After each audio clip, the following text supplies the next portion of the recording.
Madame et monsieur, me voici.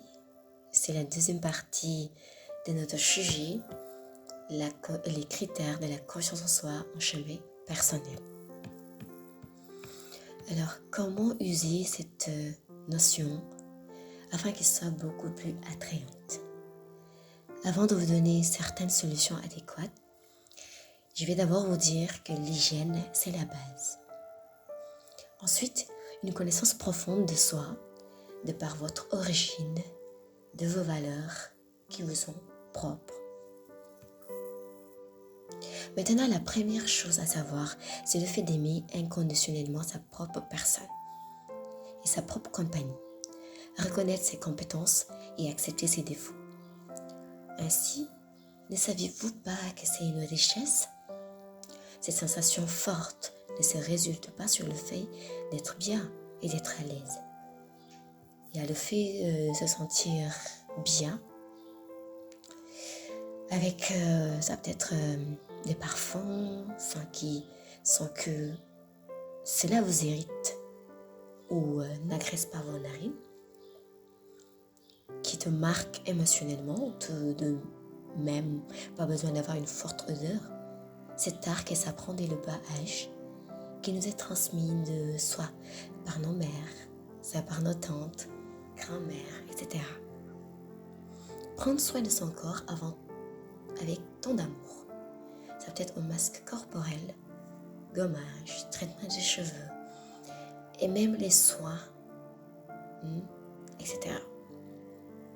Ces petites astuces qui sont tendance à être banalisées, alors qu'ils participent énormément à rendre non seulement unique, différente, mais surtout attrayante et booster votre estime de soi.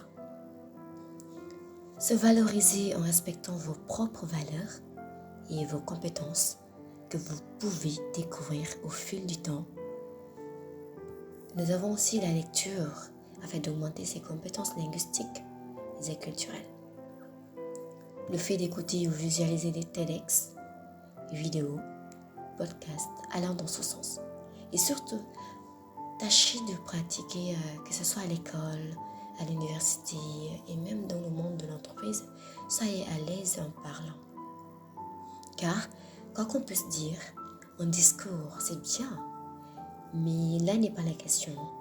Si on ne sait pas bien exprimer son message ou captiver son auditoire, dis-toi tout simplement que c'est inutile de continuer. Seulement si vous prenez de l'engagement maintenant de vous améliorer. D'autre part, se prémunir des personnes qui donnent des compliments non sincères et souvent pas demandés. Dans ce cas, il faut laisser leur approbation qui dicte ta confiance en soi.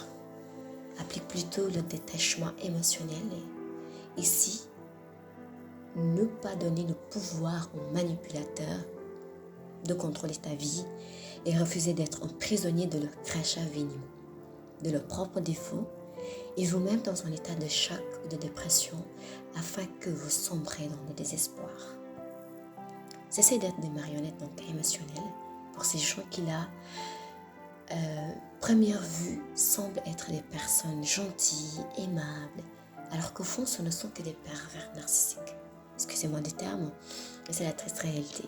Leur vision projetée sur vous, le désir et le souhait de se nourrir en permanence de votre lumière jusqu'à vous épuiser énergétiquement, il faut se détacher d'eux pour motif de préservation, de protection de votre flamme vitale, autrement dit ton énergie mentale, qui va besoin de croissance. Et ici, quand je parle de croissance, c'est une forte croissance intérieure. Oui, la maturité de l'âme. Maintenant, on vient de mettre l'accent sur le maintien et les éléments à éviter pour ne pas éteindre ce feu qui brûle d'une lumière enveloppée, apaisante, protégée et guidée. Passons déjà à présent des messages encourageants. Alors, chers auditeurs, écoutez bien ceci. Je vais vous laisser ces quelques messages positifs qui pourront vous accompagner dans ce processus du devenir et de la cultivation de cette confiance en soi de façon inébranlable.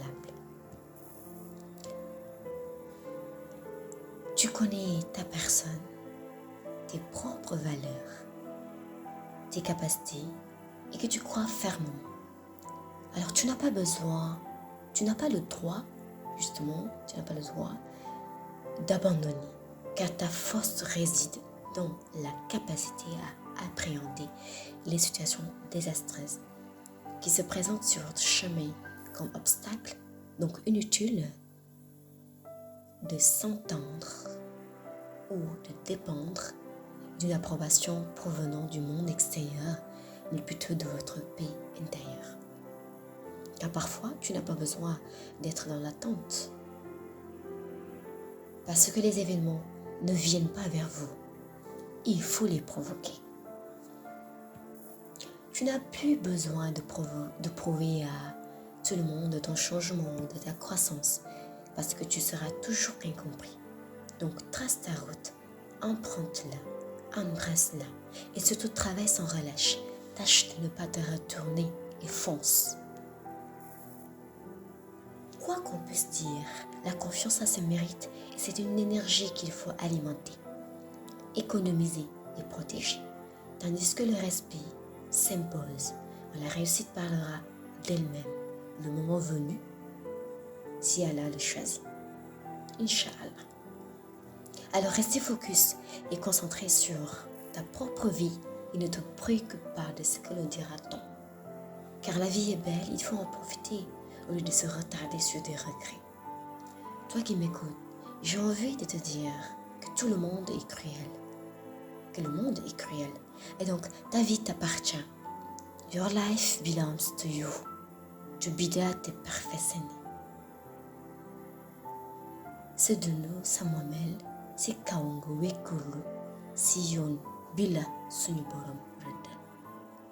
Si vous empruntez la voie qui vous est destinée et qui même Allah peut transformer pour nous, donc, sois vrai, authentique et reste ferme à tes convictions. De ce fait, les choses attendent. Tu possèdes cette clé, ton destin. Il faudrait surtout ne pas laisser les personnes malveillantes empiéter sur ton chemin personnel. Mesdames et messieurs, ce discours a été prolixe. Tellement il y a beaucoup d'idées à explorer sur ce sujet, mais l'essentiel a été dit.